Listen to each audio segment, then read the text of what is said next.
Գյորջյան Կասկադ 60 ամիս փուլային վճարում բազմաթիվ առավելություններ։ Սիրելի հայրենակիցներ, այսօր առավոտվանից նիկոլականները շրջանառում են մոտ 1 շաբաթ առաջ Restart նախաձեռնության շրջանակներում երիտասարդների հետ հանդիպման ժամանակ իմ արտահայտած մի միտք։ Ինչ էր իմ մտքի իմաստը, որ 18 թվականին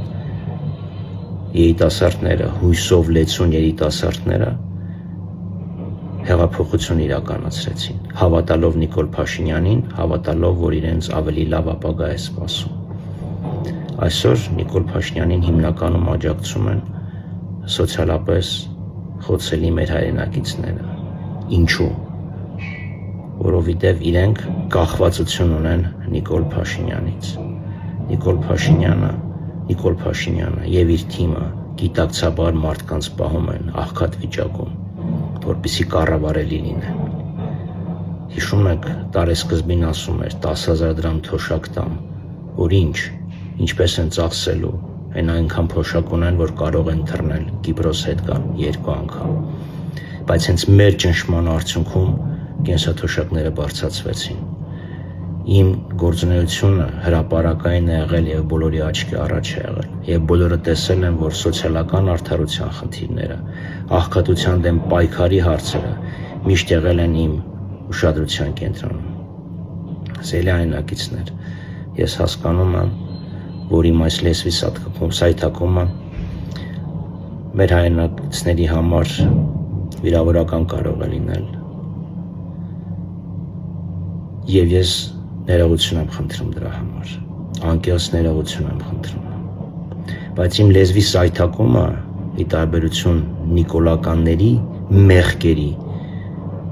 ոչ մի մարդու կյանք չեն արժեցել, հազարավոր երիտասարդներ չեն զոհվել իրենց քաղաքական սայթակումների հետևանքով,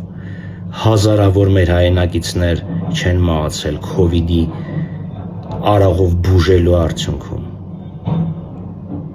տասնյակ հազարավոր մեր հայրենակիցներ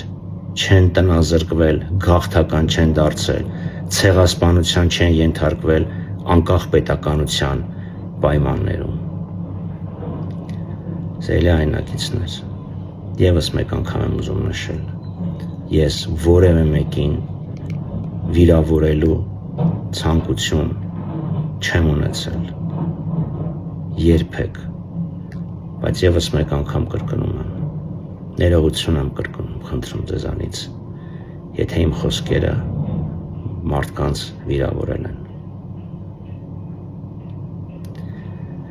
Լավ մնացեք եւ ներողություն եւս մեկ անգամ։ Ուղղակի համեմատեք լեզվի սայթակումը եւ քաղաքական այն կուրսը, որը վարում է այսօր Նիկոլ Փաշինյանը, որի արդյունքում հայրենիք են կորցրել։ Այն հազարավոր պայծառ երիտասարդներում մասին, որ ես խոսում էի, հիմա աղետակ են, տասնյակ հազարավոր մեր հայրենակիցներ տնազրկվել են։ Լավ մնացեք, ներողություն եմ խնդրում եւս մեկ անգամ։